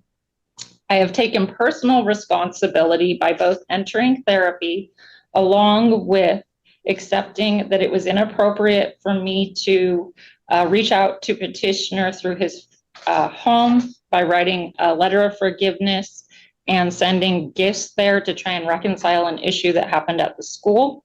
I regret any negative emotional or mental impact that my items ended up causing petitioner, and as such, wanting to relieve his distress, I reached out to the district to coordinate the picking up of those gifts. The circumstances surrounding this matter have been a learning experience for me, and I have grown from it, and I will not repeat my mistakes. Over the past 4 months, my actions have not been motivated by any intent to cause petitioner harm or maintain contact. Rather, this period has been focused on ensuring that I act rightly by following the guidance of both counselors and legal counsel, advocating for my autistic son and fully complying with the protection order. I want to ensure that I could report what my son had communicated while also providing him with every available avenue and resource for his healing and recovery. I requested a modification, not a termination, because my concern had to do with the third-party contact part of the clause. Concerning legal fees, petitioner already requested the court award respondent to cover them, but they were denied at the hearing to modify on 12/8. In closing, I do not want, need, or desire any contact with petitioner and simply wish for peace between our two families so we can move forward and heal without the financial burden of a protection order impeding my family's ability to become financially stable and ongoing, and no longer desire to have ongoing legal matters with petitioner. I am fully aware that if Mr. Stonecipher were to feel unsafe and contacted or harassed, that he would have the right to get another protection order, and I accept and heed that warning. For the reasons stated in this declaration and its attachments, I respectfully request that this court find a substantial change in circumstances as required by RCW 7.105.500 and not renew the protection order that was set forth to expire on 2/8/26. I have not engaged in and will not engage in any acts of contact or harassment of petitioner. Thank you, Your Honor. Thank you. Okay. I said at the beginning, Mhm. and I'll sort of reframe it, that procedurally, the motion to renew or extend is operating in a set of assumptions that are different from when the case is initially filed. The set of assumptions, so to speak, or presumptions are that the court would extend the order unless the respondent, and that in this case you, Ms. Hunt, carries a certain burden. And so pursuant to that procedure, which is outlined in RCW 7.105.405, the motion has been filed by Mr. Stonecipher to extend. The court has set the hearing. You have responded. The petitioner bears no burden of proving that he is under any current or reasonable fear of harm by the respondent. But the respondent, in this case you, Ms. Hunt, have to show to the court or prove to the court by a preponderance of the evidence that acts of harassment, unlawful harassment will not occur. That's under subsection 4E of the statute. The respondent has to prove to the court that the respondent will not resume harassment of the petitioner when the order expires. I've listened to your statements regarding that. I've reviewed the court file for the prior procedural history of this case. I've reviewed the documents that you filed in support of your request that the order not be extended. Listen to your testimony and summary as to the reasons that you believe that it should not be. Now, based on those statements that you've made and the evidence that you've submitted, I do not find by a preponderance of the evidence that acts of unlawful harassment are unlikely to continue. I don't find that that burden has even come close to being met. There is, based on your statements and your characterization of the underlying reasons that this order was issued in the first place, the court does not believe that you have changed your approach with regard to Mr. Stonecipher, that your understanding of the, I guess characterizing it as the wrongful conduct that led to the issuance of the order, does not give the court confidence that you will modify your future behavior in the absence of an order by the court that you have no contact with Mr. Stonecipher. Therefore, the court will grant the extension requested by Mr. Stonecipher. The previously issued anti-harassment order will be extended. The court will extend that order on the same terms and conditions under which it currently exists for an additional 5 years.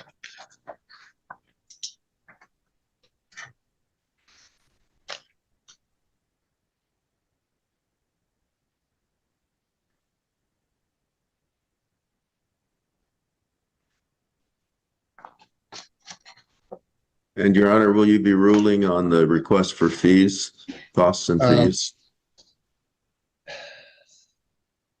You did make a request for fees, and I'm going to ask you to stand by on that. All right, I've composed a written order extending the provisions of that anti-harassment order to February 9th of 2031, which is 5 years from today. All right, and Mr. Clark, on the issue of your request for fees and costs, I'm looking in the file, and you can point me to it. I don't see it. Any breakdown of the fees and costs to this point? Yeah, that's correct. I haven't submitted anything at this point. You know, I mean, it's not that much. It's like, just for this action itself, it's like $755. I don't know if Mr. Stonecipher is ever going to really bother to try to collect on it, but you know, I suppose as maybe a moral victory.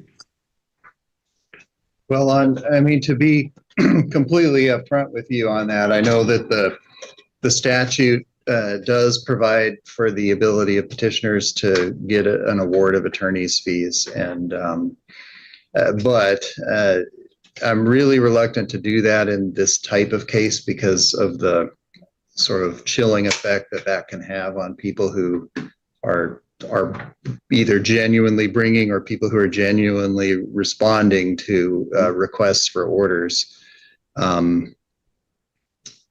Yeah, that makes there may be sense. exceptions to that in cases where people are clearly, you know, acting in an abusive way or in bad faith and attempting to inflict costs on the other side, which, you know, is certainly a different matter.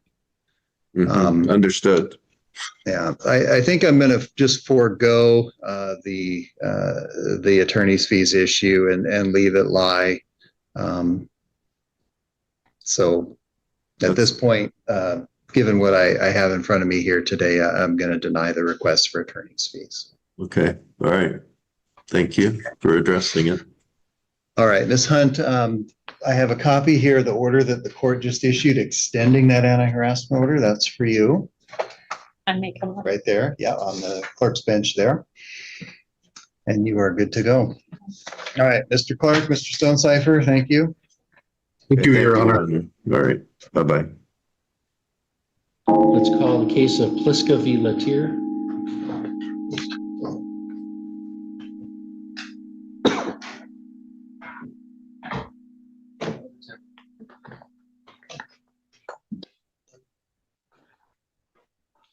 Mr. Engelson, good afternoon, sir. Good afternoon, Your Honor. Thank you for permitting me to attend in this fashion. All right, so we have up next Pliska v. Latier, file 25-9181CK. We have plaintiff, Mr. Pliska, present in the courtroom. His attorney, Mr. Engelson, is appearing by Zoom video. We have counsel for defendant. We have defendant, Ms. Latier, present in the courtroom, as well as her attorney, Mr. Mark Connolly. Good afternoon, everybody. And this is, we're here for, we had a pretrial noticed up, but also there's a motion for summary disposition that the defendant has filed, and the plaintiff has filed a response essentially acknowledging the deficiency of the complaint as the unrepresented plaintiff had filed it, and pleading with the court for an opportunity to amend it to come into compliance with the court rules. So given that background, Mr. Connolly, go ahead and argue your position. Thank you, Your Honor. As noted throughout my motion, as it stands, the plaintiff's complaint comes nowhere near the requirements under the court rules that would show that it is sufficient for pleadings in the state of Michigan. I think that is clear. I don't need to go through that in its entirety in terms of looking at it on its face. For those reasons alone, the complaint should be dismissed. But as the court, I know, has read through my motion and brief, even if the plaintiff was given an opportunity to amend the complaint, the facts that were to come out in this case would still not amount to a claim of action. As noted, and I know as the court is well aware, this case comes because of a long meretricious relationship between the parties. There was never a marriage, never anything in writing to establish the claims that Mr. Pliska brings before the court.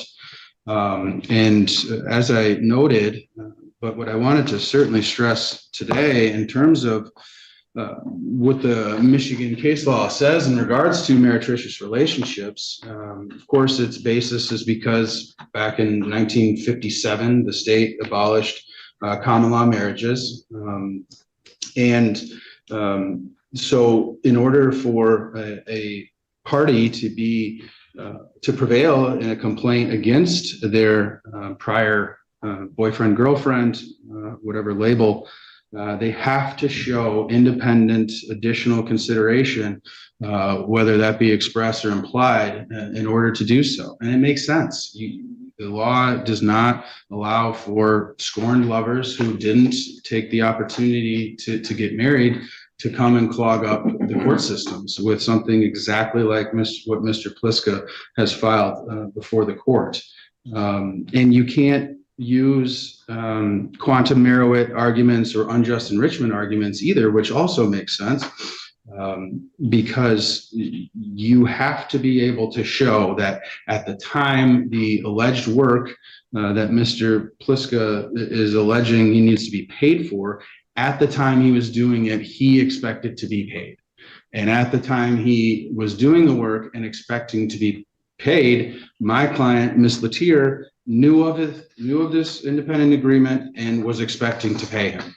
And that there's no facts, this record will never develop in a way to show that that was ever the case. As we went through and noted in the affidavit that Ms. Latier signed and we attached to our brief, I mean, we're going through all of these thieves of metal roofing, windows and doors, insulation, electrical wiring, drywall, plumbing. Those are not thieves, as Mr. Pliska wrote. Those were materials that were bought solely by Ms. Latier and put into her home. And again, then he gets into what apparently would amount to contracts that were breached by Ms. Latier, but they're there's nothing that will show that that was ever the case. And now, since we filed my motion back in the beginning of January, and Mr. Pliska hired Mr. Engelson, and they responded, they didn't respond with any of these potential arguments or excuse me, agreements that would help their position. Because again, that just goes to show that there are none, and if this case is allowed to proceed, none will be shown later on down the road. So essentially then, Mr. Engelson's asking the court under 2.118 to amend, obviously after the 14-day by right, so asking for leave. And I know the court is well aware of what the case law says when asking for that justice must require that be allowed. And clearly this is not one of those situations. This is clearly a futile attempt. According to the case Gagne v. Motor Parts Federal Credit Union 192 Mishap 74 on page 78, an amendment is futile where, ignoring the substantive merits of the claim, it is legally insufficient on its face. That's precisely what we have here. And Mr. Pliska should not be allowed to use the court system, our civil system, in this manner.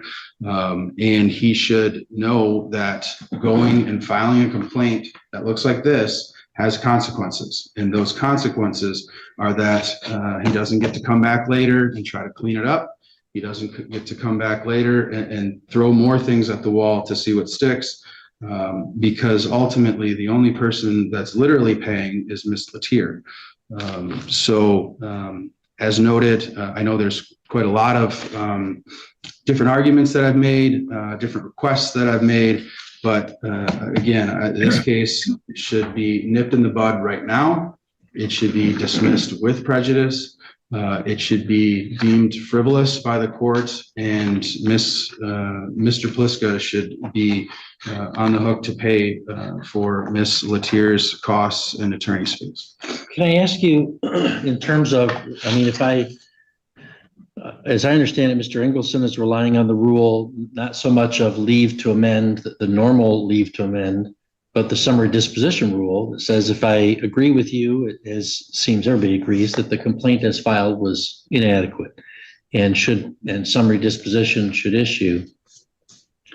The court rule does say that if I'm going to enter summary disposition, I should allow the party against whom that's entering an opportunity to amend the pleadings, unless doing so would be futile. And what am I to make of the fact I'm sympathetic to your arguments that the claims for an interest in the property are at best going to be a stretch and a very difficult burden for Mr. Pliska. But Mr. Engelson's response also says he wants to press claims for a return of items of personal property, almost like a claim and delivery. I mean, that wouldn't be futile, would it, to allow for that? Your Honor, thank you. And I apologize. I meant to address that too. I've already acknowledged that with Mr. Engelson. I've talked to him about that. I don't think that there's much. I know Ms. Latier has certainly said that there's a couple of items. She doesn't want that stuff at her house. Those are certainly things that we can do outside of the litigation realm to get him his stuff back. It's not much, but certainly, again, she doesn't want it at her home, and that can be done so without this process and without Ms. Latier having to spend thousands of dollars in attorney's fees to do so. But yeah, but honestly, I was slightly confused by some of the response in that the real property, again, that ship has sailed. The law is very clear on that. Proceeds divided, that's not allowable. That's not what the law says. They were never married. But anything in regards to personal property, I just don't want the court to allow amendment just for that, without some sort of severe sanction or, very precise language on it, because again, she's had to spend a lot of money and then will continue to have to spend a lot of money on what I certainly see as a frivolous claim. All right, thank you, Mr. Connolly. Mr. Ingleson, what's your response here? Briefly, Your Honor, the affidavit we filed has components contrary to the affidavit filed and the pleadings filed by counsel. Whether it's a claim. Hang on a second. Hang on, you're breaking up. We're not getting a great connection here. Sorry. Maybe go slower.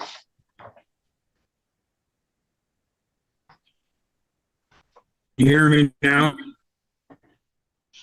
Yeah, I think we might do best if you go slowly. I'll back up to the beginning. First of all, our response included an affidavit in opposition to the affidavit of the defendant as to the comments about personal property. There is a disagreement as to what Ms. Latier claims is being hers and what Mr. Pliska claims to be his. Now, certainly in any litigation, if a resolve can be reached, we're all for it, because by and large that does occur statistically. That's part of it. The second part of it is the issue of whether or not a authority to either amend the complaint or a dismissal without prejudice, which would afford the plaintiff to file a cleaned up claim, as long as it's not futile, the law would support that proposition. And that's what we're seeking, Your Honor. Our affidavit includes the assertion that there's verbal and written agreement between the parties as to the long-term ownership of the real property. And since they're not married, should a finding be made of ownership, it would likely be in under the auspices of tenants in common, which, of course, under the partition statute, for example, would afford the opportunity in one manner or another for a division of the property or a division of its worth or a sale of it and a division of the proceeds. And so I'm the first to admit, as I did in my pleadings, Mr. Pliska's effort to bring a claim was, how should I say it politely to him and to all of us, a mess. But I don't think that should foreclose his opportunity across the board and for all time to have his opportunity. And that's what we seek. However, the court would choose to have that occur, because I've offered what I believe are the options available to the court, and we seek one or the other in order to take a better, more focused approach to advancing claims on behalf of Mr. Pliska. Thank you. I'll answer any questions. Okay, thank you. Mr. Connolly, any rebuttal argument? Yeah, just simply, Your Honor. What I certainly want to stress to the court too, which can be gleaned, although very difficult to read through the complaint, real property is not mentioned in this at all. He didn't write in here anything about, I somehow have some stake in this real property in Wolverine and need to be paid back for that. So now we're getting into the realm of something completely different. So and then in regards to these personal property, that's what I've addressed and individually gone through, and Ms. Latier signed the affidavit about. So if the court was to dismiss this case with prejudice based on this futile complaint, this frivolous complaint, then it would still have, they would still have this opportunity if they were to wanting to come back to make some argument about the real property. Because, which again, you know, of course would argue would fail, but there's nothing in here about that. So now the only one that I'm stuck on is the final page of the complaint where he says theft of tools, trailers, scaffolding, and ladders. That it seems that although that was inartfully worded, giving some kind of opportunity to amend, to press a claim for conversion or claim and delivery or something. I don't know why I would be allowed to foreclose that. And glad you brought that up, because that's what I was alluding to with what I've already, those are the only items that we believe are still on the property that, here you go. Right, I know, but if you don't do that and I've entered summary disposition without an opportunity to amend to it, then he's without remedy. I understand that. I completely get that from the court's perspective. So if it is very narrow to that, that's what we would certainly ask. All right, well, here's what I'm going to do. There's a motion to dismiss this case under the court rules for summary disposition under MCR 2.116C8 and C10 for failing to state a claim on which relief could be granted, and that there's no genuine issue of material fact, and that the plaintiff the defendant, is entitled to judgment as a matter of law. The complaint that the plaintiff filed representing himself is in gross violation of the court rules. It in form and in substance, even leaving aside any of the grammatical challenges in it and putting the best light in it, it is still grossly violative of the court rules, facts, and law. And it seems, you know, the way that it's just paints with such a broad brush, ignoring legal doctrines that many of these things are just simply not recoverable because these parties weren't married and they didn't have contractual agreements with each other for these services. It does seem designed to harass the defendant. So therefore, summary disposition is entirely proper, and I would grant the motion for summary disposition under MCR 2.116C8 for failing to state a claim on which relief could be granted. And the the plaintiff, now represented by counsel, wants an opportunity to amend the complaint, which I'm required to do unless doing so would be futile. I find that an amendment regarding these failing to pay for services would indeed be futile. These parties were in a relationship together and residing with each other, and Mr. Plisko was doing work at the house, and now he complains, we have lost Mr. Ingelson's connection is bad. I'm here now again, Your Honor. Okay, very good. All right, so I'm granting motion for summary under C8. I find that, I furthermore find, before I get into amendment, it's of course unusual that a court would make the finding that a complaint was frivolous, although in this case, my ruling on the C8 motion makes clear that this was an entirely frivolous complaint, grossly violative of the court rules and of law, and I believe it was designed with an intent to harass. I find that it is clearly frivolous under MCL 600.2519, and I would award attorney fees payable by Mr. Pliska to the defendant. Mr. Connolly, you will have 21 days. Well, I'm sorry, 14 days to file a bill of costs. Okay. 14 days after entry of the order, I suppose, because we're going to have a couple orders here. 14 days after the order of dismissal to file a bill of costs. Mr. Pliska, the plaintiff would have 7 days after you file that bill of costs to object to it. If there's no objection, then the award will enter. If there is an objection, I believe under the case law, I have to schedule it for an evidentiary hearing. Yep. As to amendment, I do find that an amendment regarding the property or the failing to pay for services provided would be futile and frivolous, so I'm not going to allow that. I would allow an amendment on a very limited purpose, and that would be that it would not be futile. I can't find that it would be futile to allow an amendment to pose a claim for conversion, what was called theft in the original complaint, as to the personal property.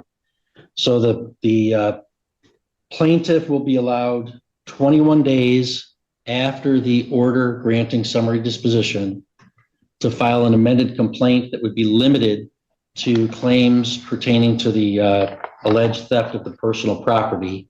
If the plaintiff elects not to do so within that 21 days, then the summary disposition will just be a final order.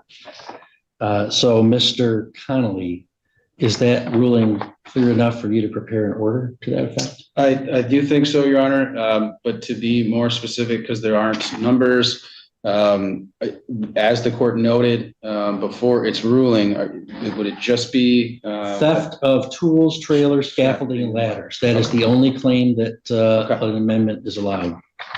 And so maybe if you guys sort that out, maybe the plaintiff won't want to amend. I have no idea, but he's got 21 days from the entry of the order of summary disposition to do that. Yeah, may I be allowed to say anything? Well, you have an attorney to speak for you, sir. Well, she's perjured herself many times. She says she paid the homage for metal, and they do not take credit cards. Attorney to speak with you. Say another word, and I will hold you in contempt to spend some time in jail. All right, we're done here today. Thank you, Your Honor. All right, that's contempt of court, 24 hours in the Sheboygan County Jail right now. Direct contempt of court for swearing as he's leaving the court proceeding. I'll enter a judgment of contempt. He'll go with the bailiff. He'll be released at 2:30 in the afternoon tomorrow, sir. All right, Mr. Engelson, you have a great day. All right, thank you. Sorry, Your Honor. No worries. That wasn't you. Understood. Let's go off the record for a second. Judge Austin Howland is my next one. Yes. Howland, that's 24 TR 2317. And where is Mr. Howland? He is present and turning his, Mr. Howland, turn on your video, please. Austin Howland, please turn on your video. We get to the end of the docket. Start wondering, Austin Howland, please turn on your video. Maybe he fell asleep while he was waiting. I'm going to have my office call him, Judge. Okay. Did Mr. Howland show up? Judge, I just gave him the file to my assistant, and she's starting to make phone calls. Okay, that's fine. We'll give him a little bit longer then. Is that the end of our docket, folks? Except for Austin Howland, Judge. I believe that's all we have. Oh, And yeah. I have been sending chats to him. My office has called him. We're trying every which way we can to get a hold of Mr. Howland, but have been unsuccessful. So I'm at a loss. Okay, but he was on here earlier, right? He's still, his name is still appearing, and he still is listed as somebody I can chat with, but otherwise I don't know what's going on with him. Ah. I have asked to start his video multiple times. I can't tell the court, I did speak with him earlier this morning when I was talking with clients, and he responded very well, so I don't know what happened. You know, I'm almost wondering if he needs to, but he doesn't know because we can't communicate with him, if he needs to disconnect and reconnect. You know, I don't know. These are tough, Judge, when they... Yeah. I hate to issue a warrant for him when he showed up. And Your Honor, the state does wish to be heard on that issue. Okay, go ahead. Your Honor, the state's information is this is not the first failure to appear in this matter. The state understands the defendant had previously failed to appear back in December of 2024 after the court made a finding of lawful service and did not successfully appear until a year later.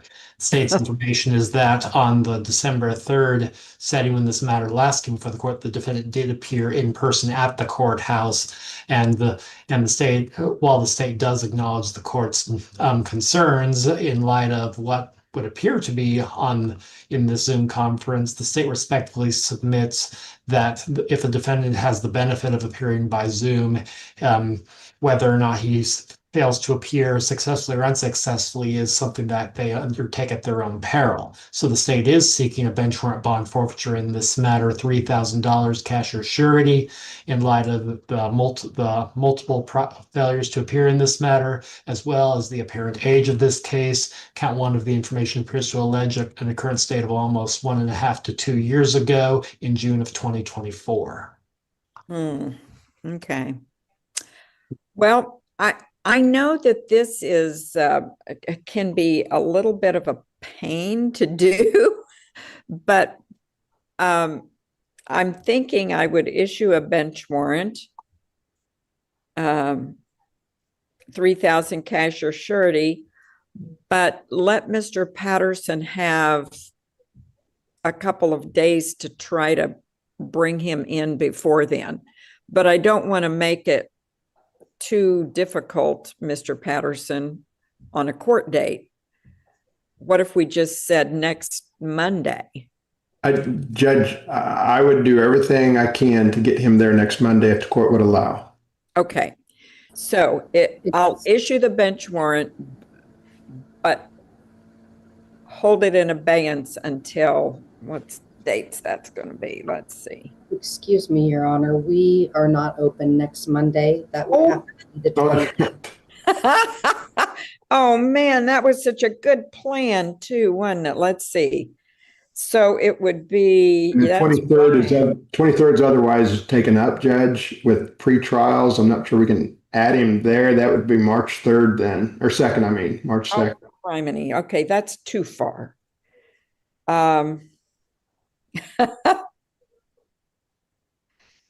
Well, that makes things difficult.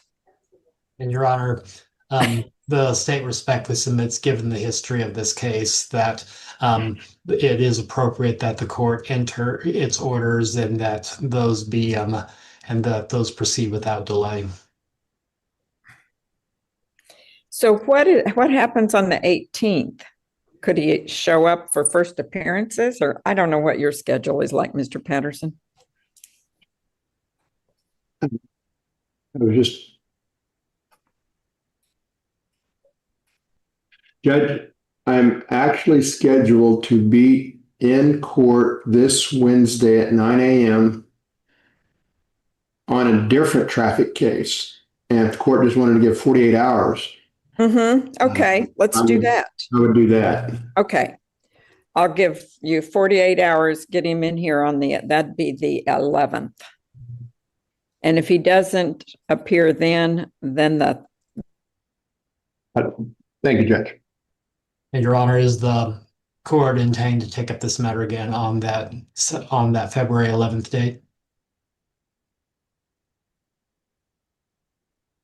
Judge, you froze up, Judge. Judge, are you still there? Mr. Hallen, sit up in your seat, please.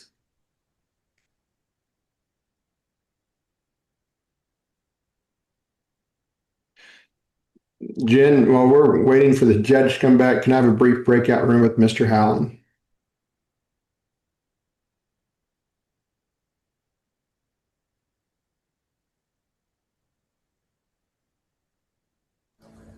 Darren, I show he should, oh, never mind, hang on. Mr. Hallen, look for join, hit join on your screen.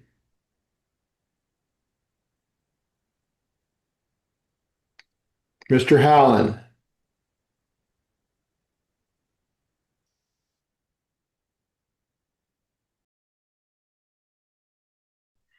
I'm I'm sorry, everybody. My electricity went off and it just really messed me up. And just as you left, Judge, Mr. Hallen came on. Well, I do Mr. apologize about Hallen, that. you are lucky that my electricity went off. You were just about in big trouble. I do apologize so much. What did you do? Fall asleep while we did at court? Yeah, accidentally. I'm so sorry. Okay, let me get back to your case here. Goodness, goodness.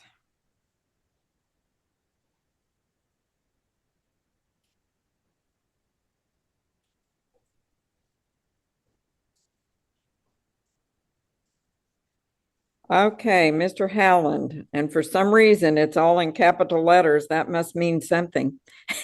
24 TR 2317. Okay, so I think I was in the process of issuing a bench warrant for 3,000 cash or surety when I got cut off. So let's go back. I'll take that back for now and let's see what we've got going.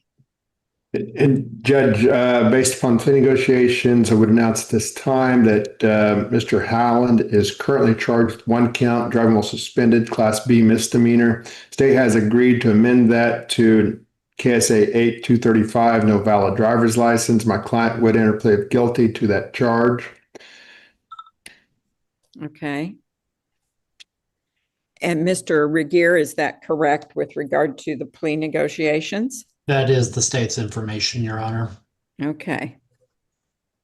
So count 1 is amended at state's request to a violation of KSA 8235, no valid driver's license. And Mr. Howland, how do you plead to the amended charge? Guilty. Guilty. Okay. Mr. Regier, is there an agreement with regard to recommendations on sentencing? Your Honor, pursuant to plea negotiations, the state is prepared to recommend in this matter a $100 fine, that the court determine appropriate court costs and attorney fees. The state would further be recommending a non-reporting probation of 6 months, subject to a suspended jail sentence of 120 days. Okay. And Mr. Patterson, are you okay with that? Yes, Your Honor. Okay, sounds appropriate. So the sentencing order will be as follows. On the amended count 1, guilty, you'll be fined $100. Court costs in the case will be assessed. I'll impose a 120-day jail sentence. Will be suspended. You'll be placed on a 6-month non-reporting probation. So you will have to stay out of trouble, get your fines and costs paid. And with regard to the attorney fees, that's normally assessed at $250. Mr. Howland, are you able to pay that? I mean, not today, but yes, I would be able to pay it. Okay, well, I'm not going to require you to pay it all right now. Okay, thank you. You have some time to pay. Do you want to do like a 90-day, like we did on that other one with, that way if it's not paid, the state has time to jump in and do Please, something? Judge. Okay. And Your Honor, if the court is ordering both the fine, court costs, and attorney's fees, the state does not take position insofar as the time to pay this case. Okay. So Mr. Howland, you'll have 90 days to get this all paid. Okay. So since you're not reporting, you got to do all this on your own. You've got to make sure you get everything paid. You have to stay out of trouble, no other violations of the law. So get whatever you need taken care of with regard to your driver's license, okay? Okay, yes, ma'am. So that you can get a valid one. Oh, no, it's valid now. Okay, good. Yeah. All right, then. We'll be in recess on your case, get things paid, stay out of trouble. All right, thank you so much. Okay. No falling asleep again. I'm so sorry. No, I truly apologize. All right, we are on the record in the matter of the City of Riverview versus Daniel California 251586. and B. Good morning, Your Honor. Mr. Jeff, preparing to have my final stance. My name, right, circumstantial name, the record, please. Dan California. Okay, so today is the date scheduled for the adjourned pretrial. Yes, Your Honor. This is nothing to do with the neighbor. This is specifically relatively associated with the plague issue. There's bricks need to be removed because they violate enforcement code. That being said, with the weather, those bricks are frozen. The client is unable to move them. In the circumstance, we're respect to request consideration of weapon breaks so that he can be in a position to use the brick for their liable. They're frozen? Yes, Your Honor. Your Honor, can I explain? You can't lay bricks when it's frozen, when it's this cold. The mortar, you can't. So you can't lay them or you can't move them? There's bricks that have to be replaced. So the mortar has to have a decent temperature to work with. No, I'm aware of that, but so that's what I'm trying to get clarification on. Because from what I understood, part of your house is missing bricks. Yes. And you need to put them on, you have to put the bricks on. Yes. So my confusion is when it says that bricks are frozen and they can't be moved. It was a misstatement, I think. We can't work with mortar when it's this cold. So the bricks that need to be relayed can be done with this temperature.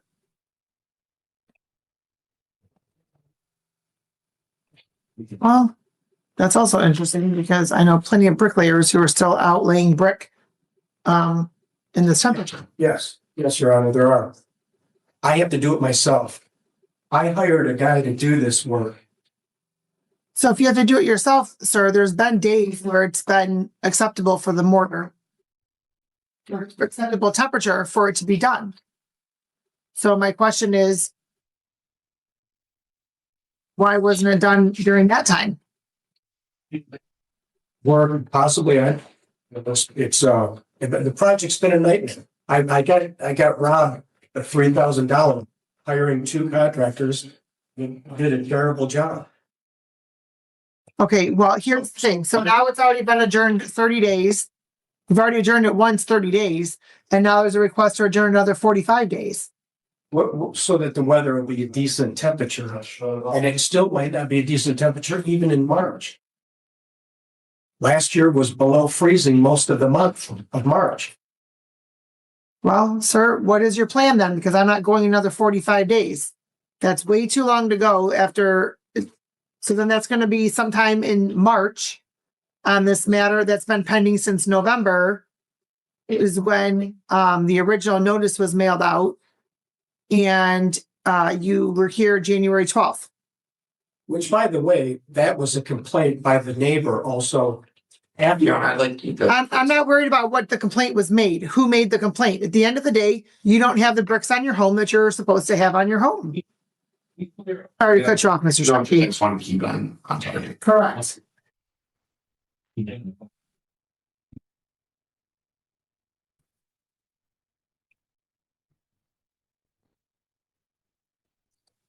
Okay, let's see here. Your Honor, I have insulated, put a layer of a wallboard over the insulation, and then I put a tie-back. And so now a layer of bricks needs to be done. And there's probably only about 100 bricks that need to be done. And basically, about 2 foot or 3 foot up to the ridge line of the roof. And so what are you indicating is the ideal temperature, Mr. Calipari, to do that? I'm just like above freezing for more than 24 hours. 24 hours. But again, it's a whole project. It's not, you may only lay 1 or 2 courses in a day. I'm not a bricklayer, so there's just only so much that I can do. Well, great. Over the next week, it's going to get up over 34, 38, 36, 43, 40 degrees. So you can do it then next week. So I'll give you a 21-day intermittent. It's not a one week project. It really isn't. Well, sir, this seems to be something that's been pending for a while, even before you were issued the citation, and it's not done. So I'm going to adjourn it for 21 days and see where you're at. Bless you.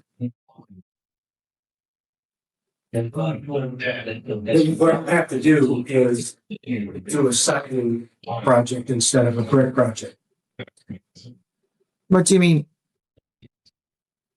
In other words, not do bricks, do siding and Q111 siding kind of thing. Okay, if that's what you choose to do, but the issue has to be resolved, whichever way you choose to resolve it. That's the only way it could be done right now. Well, sir, if you're able to do it, right, and you want it to be above freezing, that's going to happen over the next week or so. So you can certainly still do bricks over the next week or so. I may not look like I know what I'm talking about when it comes to masonry, but I know that there are many people that are doing outside brick and mortar work, stone work, all of it, block work, and they're still laying it. I believe that you can even get mortar for weather specific levels. What's a witness, please? Oh. We'll adjourn this to March 2nd. No. 9:15 a.m. Your Honor, I would like to be on record to say that this is a complaint brought after you told my neighbor to leave me alone. On October 27th, you told the neighbor to leave me alone and my family. Since then, he's gone in front of the council and complained about you and me and written letters on the internet. Okay, that's fine. Record made. The court will also note that you also were not leaving Mr. Moss alone either. Whether he was recording you or not, you left your home, walked over to the video. I saw that. I saw that as well. So I had ordered no contact, is what I had ordered. There was no. And so, and I've also, it appears as though Mr. Moss has been complying with the court's latest order, where he is not to be interfering with any work or otherwise that you are doing in the back of your home. And so whether it's Mr. Moss, whether it's another neighbor, I don't know. But at the end of the day, sir, you've been issued this citation because your home is not finished appropriately. So let me just see here something. So even if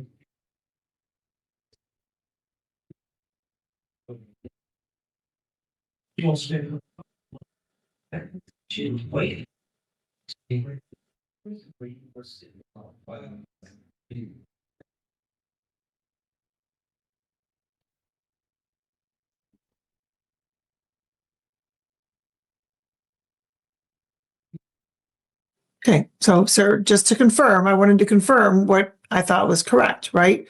Is that you can lay bricks in temperatures below 30 degrees, but there's certain cold weather procedures. So make sure you're following those procedures and you can get it done. It should have already been done. Your Honor, it's been 7 degrees all month. No, it hasn't been 7 degrees all month. There has been days where it's been cold, sir, right? Frigid cold, below zero, whatever it may be. It has not been the entire month. Did you have anything ready and prepared to lay the brick with cold weather procedures? Because when you were here on January 12th, there was an adjournment of 30 days. Did any of you look at the weather prediction when you indicated 30 days it would be done? Yes or no? At that time, the weather was pretty good. Yes or no? Did anybody look at the weather No, projection? no, Okay. no. Well, you indicated it would be done in 30 days. So now I'm giving you 3 more weeks for it to be done. Thank you. You're welcome. Judge. Thank you.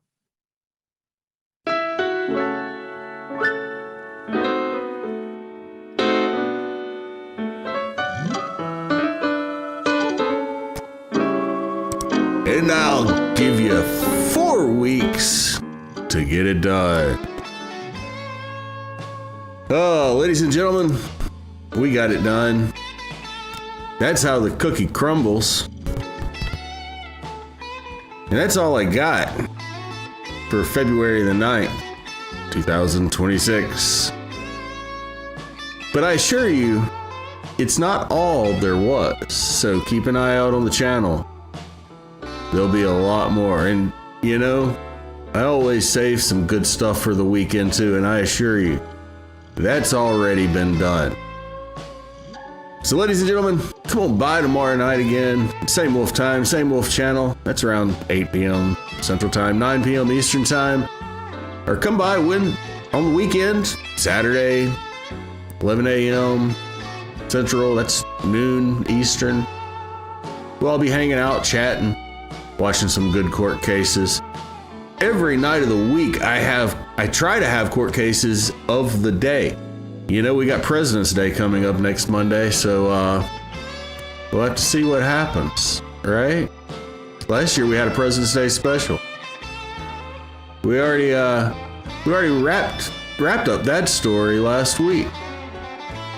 I'm sure there's more stories to be told. Actually, I know for a fact we have plenty of stuff to watch. So stay tuned, ladies and gentlemen. We'll be back. We have lots more to watch. I'm your Lone Wolf Usul. I'm your host for these here videos and your curator for this here channel at the Court Gallery. And I am out. For now. At least a couple minutes.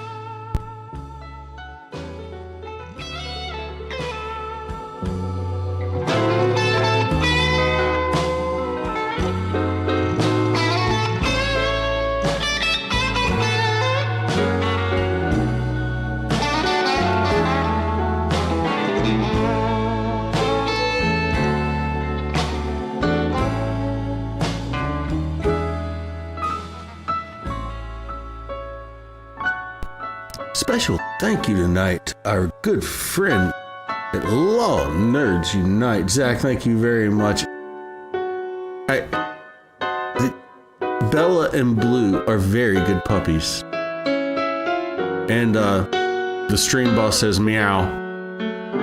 Meow. Meow.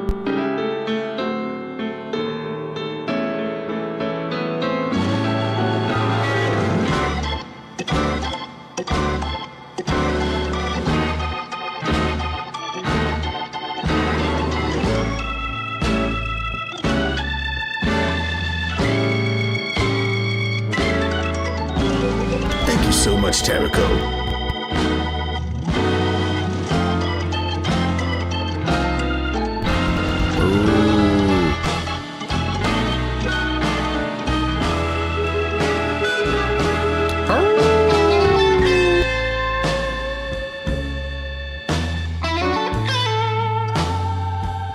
The whole barnyard's here, people.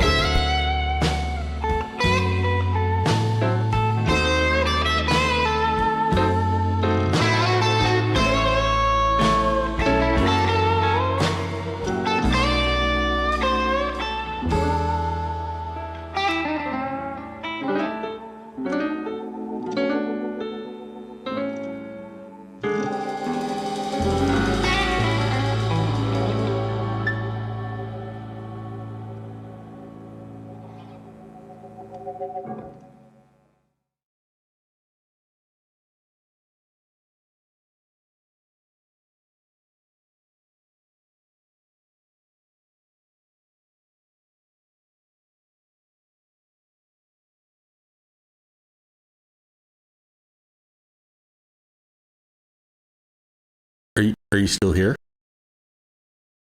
Did you stay to see if I would do something afterwards? I'm not doing anything afterward. You can go now. We're done. See ya.